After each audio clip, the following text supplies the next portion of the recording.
disciples qui l'avaient dit, mais Jésus l'avait dit. Au verset 8, tous ceux qui sont venus avant moi sont des voleurs et des brigands, mais les brebis ne les ont point écoutés. Au verset 9, je suis la porte. Si quelqu'un entre par moi, il sera sauvé.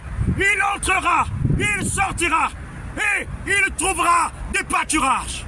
Jésus est la porte. Mais il y a un mouvement des eaux.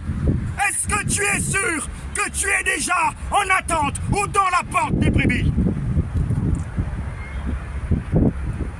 L'image de Jérusalem terrestre, lorsque ils avaient bâti le temple, c'était avec la préfiguration de Christ. Il y avait 5 portiques. En d'autres termes, il devait au moins avoir 4. Parce que nous parlons des 4 êtres, les 4 esprits. L'autre qui a la face du veau, la face de l'aigle, la face du lion et la face de l'homme. Mais à cette période, la parole fut rare. Il n'y avait plus des prophètes. Et les hommes espéraient à la piscine de Bethesda. Mais il fallait entrer par la porte des brebis pour faire des sacrifices. Mais il y a un ange qui parlait, qui devrait sortir par la 5e porte.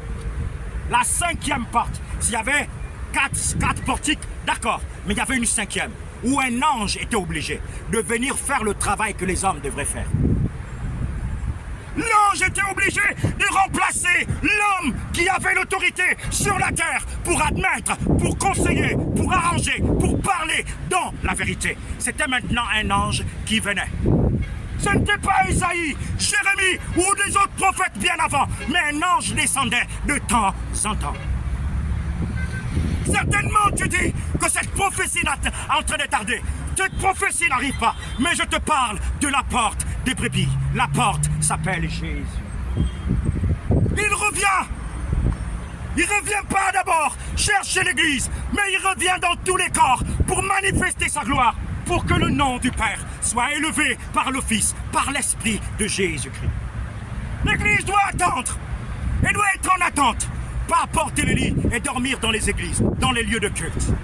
Église, lèvons-nous. Les eaux sont agitées.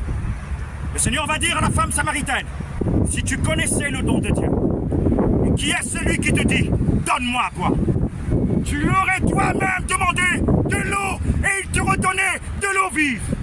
Un jour il va dire,